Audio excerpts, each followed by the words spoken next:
Fraternal orders have been around since medieval times, and often they were the subject of suspicion and intrigue. In colonial America, they were incubators for revolution, democracy, science, and religion. The Sons of Liberty, the Freemasons, the Ku Klux Klan, these were well known. But there was also the Independent Order of Oddfellows, the Molly Maguires, and thousands of others that appeared and disappeared in the late 19th and early 20th centuries, the golden age of fraternal orders. At its peak in the 1920s, as much as 40% of the adult population held a membership in at least one fraternal order. Today we'll hear from Professor Tony Mayo about his case entitled Maggie Lena Walker and the Independent Order of St Luke.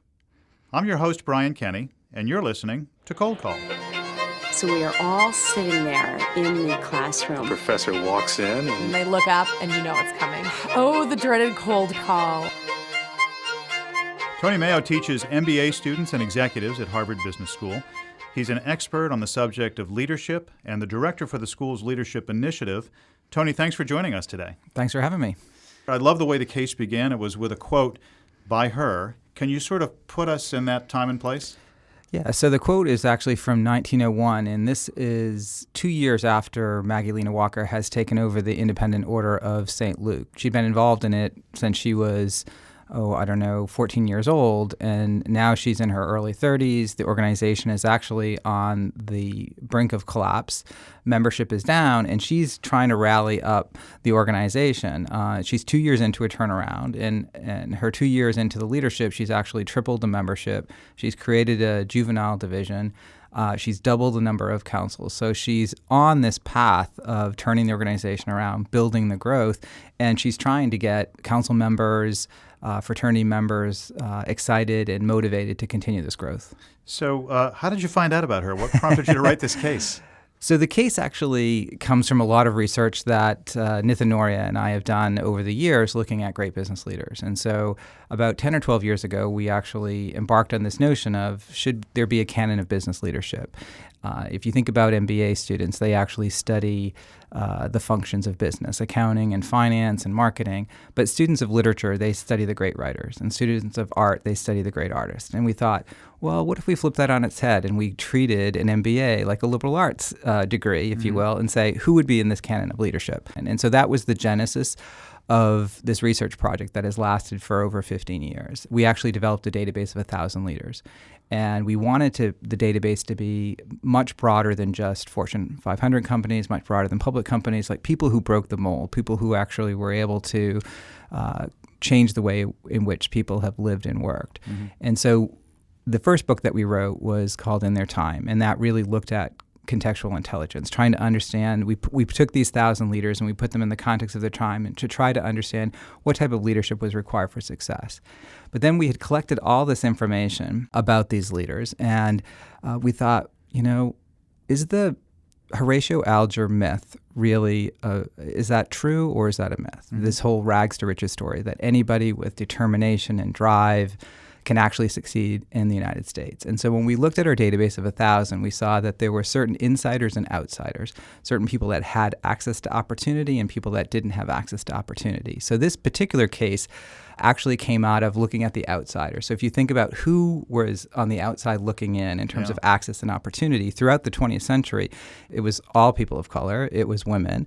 And if you did create success, you often created success in your own environment, serving your own community, starting small. And so we tried to get this sense of what is the path to power that insiders took, and what was the path to power that outsiders took, and what can we learn from that? Yeah. This particular case was actually a student project. So one of my students, Shandy Smith, who had taken the Great Business Leaders course, we eventually created this big Great Business Leaders course. She wanted to write a story about an African-American woman in an industry that you don't typically associate African-American women in. So if you look at our database of great business leaders, every African-American woman on the list was either in personal health care or hair care, similar to Madam C.J. Walker, or they were in fashion or something of that nature, sort of women serving businesses for other women. Mm-hmm. And so this student of mine wanted to put a case protagonist in a situation that would be quite unique for a woman. And as the first female bank president and first black female bank president in the United States, she thought Maggie Lena Walker would be a great story. She found a good one. So it was a great paper and ultimately became the basis for the case. And it's a great case. So let's talk a little bit about Maggie. She was born in, I think it was 1868.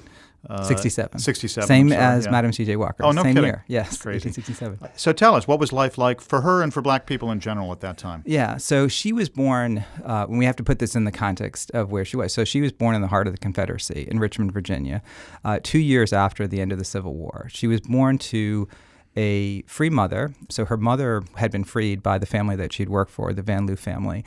She worked in it was like a hotel type of operation.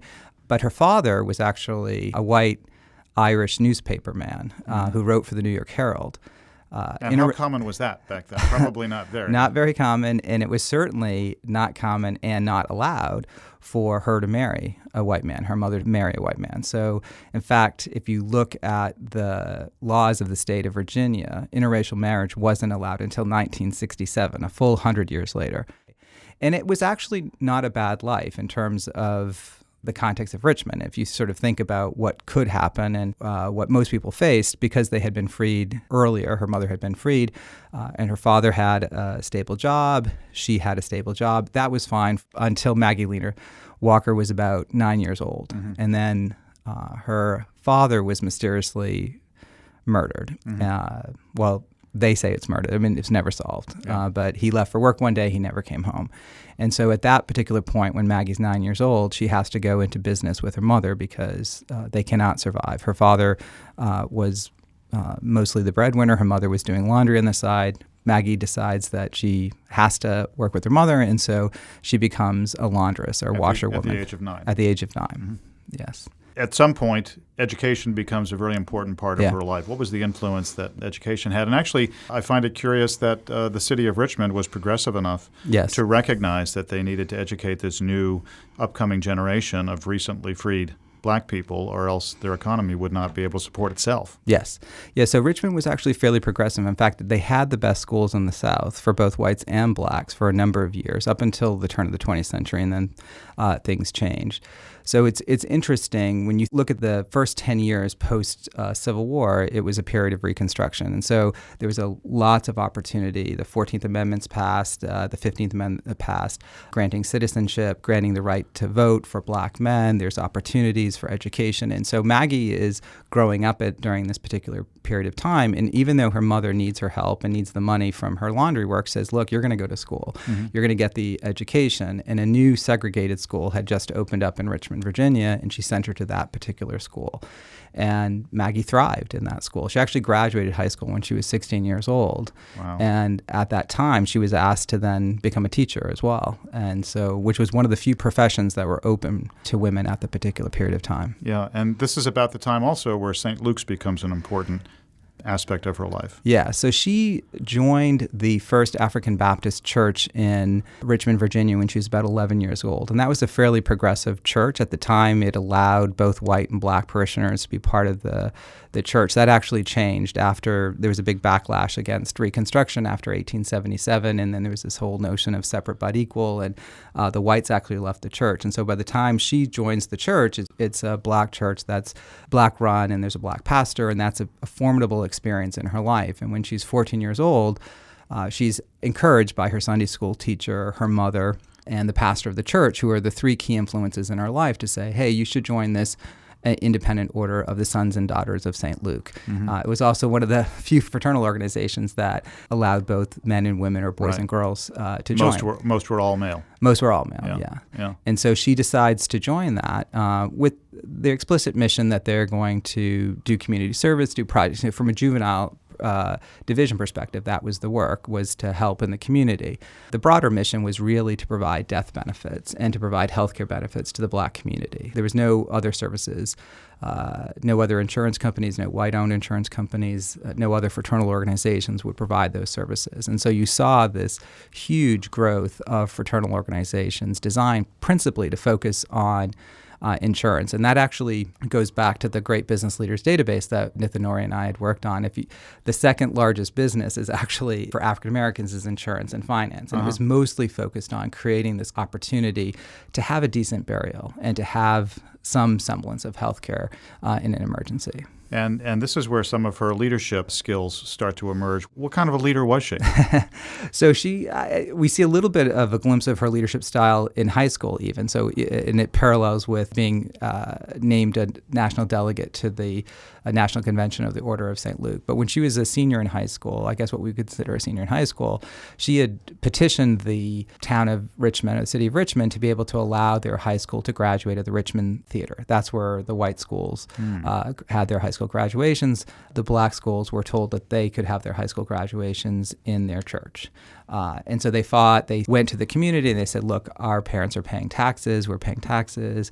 The whites' parents are paying taxes. They're allowed to use these resources of the community. We as an institution should be able to use the same facilities. They were denied, but they were the first, and actually it turns out the only class for 25 years that was allowed to graduate in a place other than a church. They got to graduate in the gymnasium or auditorium of their school, which may not seem like a big win. Yeah, but that probably took a lot of courage for her to do that. Right, yes, in that certainly, to be able to do that. And if you think about what were the opportunities for leadership for blacks and for black women at that time, pretty limited. And that's where the importance of the church and these fraternal organizations come into play, because that was one of the few areas where you can actually exercise your voice. And she was a very persuasive orator. She was a great speaker, and she could convince a crowd. So you see these early foreshadowing. So the quote that you asked me about at the beginning, where she's trying to rally the troops about the Order of St. Luke, you see a little slice of that when she's 16 and she's graduating from high school and she's trying to take on this white community, which is the heart of the Confederacy. Yeah. So let's fast forward a little bit then. As we'll go back to where she was when she made the quote. Was that the point at which St. Luke's had about $31 in funds? Yeah. So when she takes over in 1899, the organization has $31 in assets and $400 in debt, and it has about 1,000 members and about 57 councils. And so many individuals felt like it had served its useful life. Yeah. You know, this is the end of this particular organization. And she felt differently. She felt like, no, I think that we can do more for the community, and we have to be creative about what this organization is. And maybe it can't just be about insurance and death benefits, but maybe it has to have something else for the community. In 1899, when she takes over, she consolidates the operation. So if you think about this from a broader business perspective, this is the turnaround. So where does I'd love to know, you can sort of describe what she does, but I'd also like to understand, like, where did she get that acumen? Where did those ideas come from? I think that it probably came from her affiliation with the Independent Order of St. Luke for the number of years. So by the time she takes on in 1899, she's been a member for about 15 years. And she's taken on successive leadership roles. She is the individual who decided, hey, we should have a juvenile division. She creates that. She staffs that. All the women volunteers are associated. So she sort of built her leadership chops throughout the organization, through her life. Certainly as a teacher. She was a teacher in the Richmond public school system for 3 years. So from the age of 16 to 19, she got married at 19, and the law in Richmond at the time was once you're married, you were no longer allowed to teach.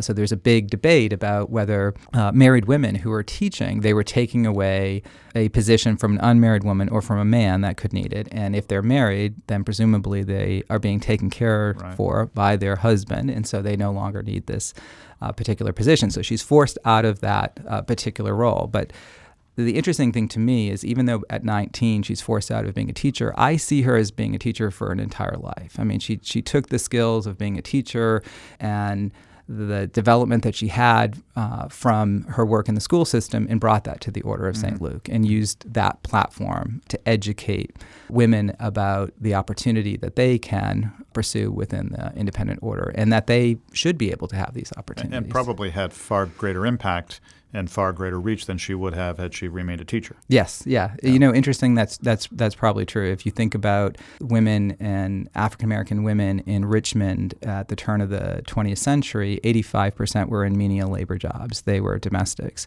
And if they were doing anything that was outside of that realm, it was probably an education. And here she comes along and she's creating these new businesses, these new entities, and she's staffing them with women and women managers, which was very unusual at that time. So what were some of the things that she did with the Order of St. Luke? For the turnaround, she actually did two things simultaneously. So she's actually focusing on the top line and the bottom line. Mm-hmm. So on the bottom line, she's sort of looking at, okay, we've got to do cost management. She reduces her salary by 2/3. She consolidates operations. She skinnies down the staff. So she figures, okay, that's not going to get us that far. We can drop as many costs as possible, and she does all that. But the real big push is we need to increase membership. Mm-hmm. And so she goes out on the road, and she uses her skills as an orator, and as a teacher, as an educator, to get people excited about the organization. But then she realizes that, okay, we need to do a little bit more. And she says, there are a couple of mutually reinforcing businesses. She probably didn't say mutually reinforcing. Yeah. But when I look back, I sort of say, wow, this is pretty clever, because she creates a newspaper, she creates a bank, and she creates a store at Emporium. And so if you see the benefit of the St. Luke Herald, which was the newspaper, it was a platform, yes, to have announcements about the Order of St. Luke and what they're doing, but it was also a platform to advocate for rights for women, for rights for Blacks, for talking about sort of the oppressive environment of the Jim Crow South and the whole life of separate but equal, trying to take that on. That's a platform to speak to the cause for African Americans. It's also a platform that also helps the Independent Order of St. Luke, because she gets people motivated and excited. And then the bank, when she decides that at the time there were probably, I think the case talks about 400 fraternal organizations in and around Richmond. Well, one of the other major ones was the True Reformers, and they had created a bank a couple of years before in 1899.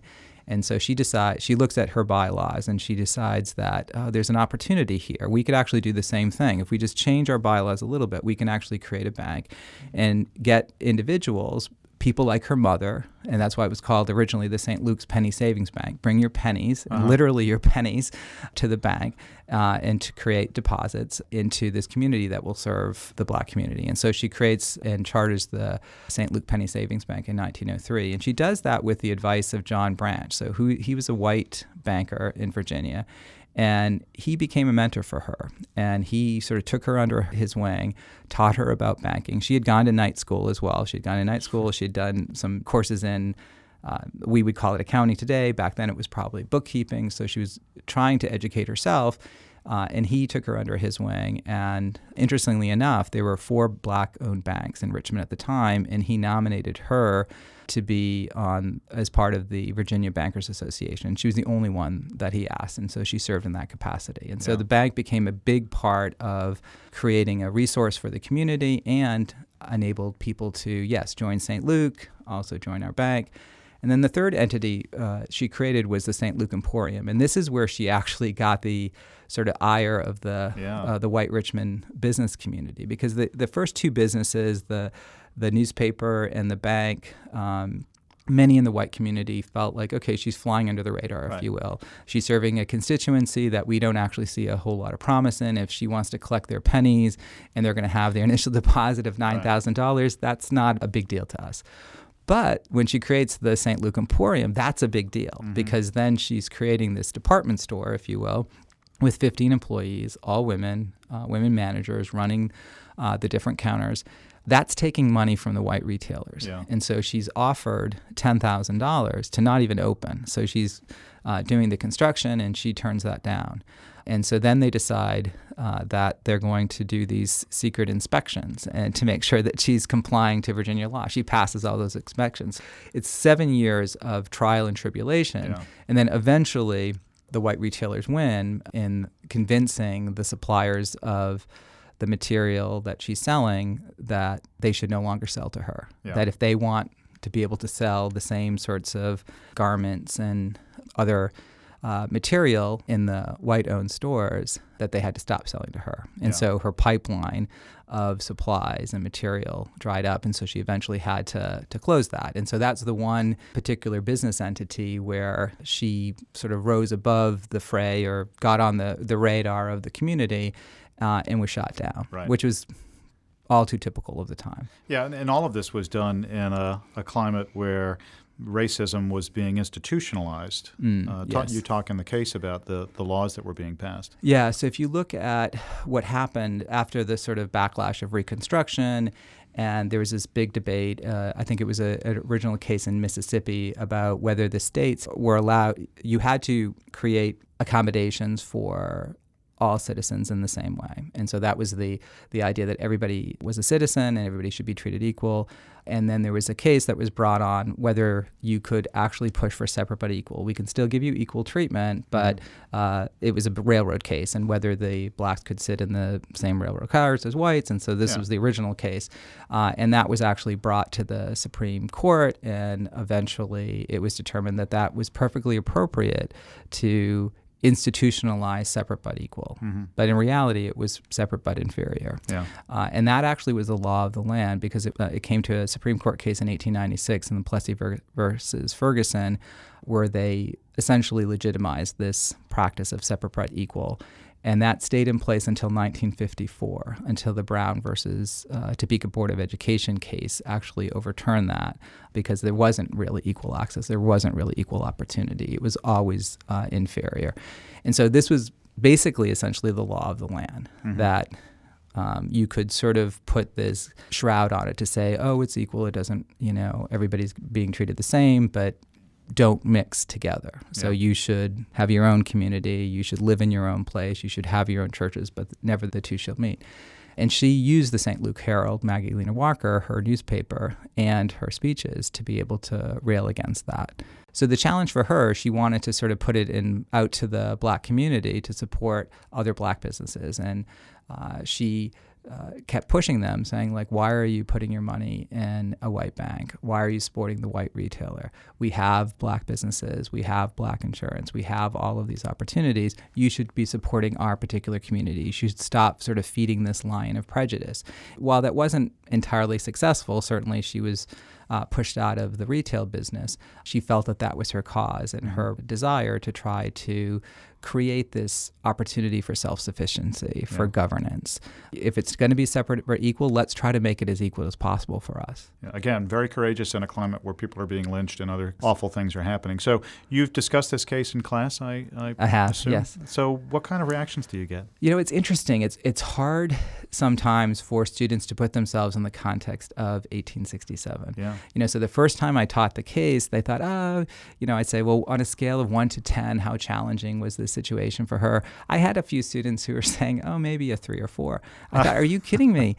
This is going to be 10 or higher. So it's, and I think that's sort of the beauty of history, is trying to put yourself in that context and trying to say, okay, maybe in today's context, if you think about a woman being a bank president, that's still relatively rare. It's not that common. So, but you can imagine that much easier. In doing some of the research for the case, I was reading Booker T. Washington's book on the Negro businessman, and he has a chapter about the Negro banker. And I was wondering if Maggie Lena Walker was in it. He tended not to have a lot of stories about female entrepreneurs, but she was in there. Wow. She was the only one in there. And there was a quote in there from the Richmond community that basically the predecessor to the St. Luke Penny Savings Bank was the True Reformers Bank. And the Virginia board that approved that particular bank actually did it in a humorous way. They thought it would be funny to see how the black community could create this bank, that it would actually never get off the ground. It would not be successful. They thought it was a joke. So they actually approved it thinking that it was going to be a big failure.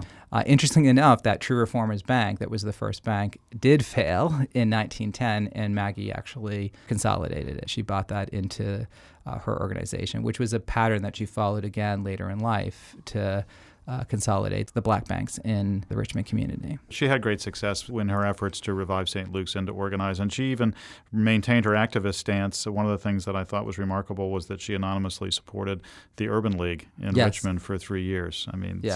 So really, by all accounts, a pretty remarkable woman and a great exemplar for people even today. Yeah, so if you look at her, and that's why I think when we talk about insiders and outsiders, and we think about, when we looked at our research about outsiders, there were 4 ways in which insiders and outsiders approached the context that they had. We looked at place, we looked at professional credentials, we looked at perseverance, and we looked at personal networks. And so when we mean by place, it's really like, where did you actually create your opportunity? Mm-hmm. And for most insiders, they could create their opportunity within the context in which they lived, and they could establish their businesses in their home environments.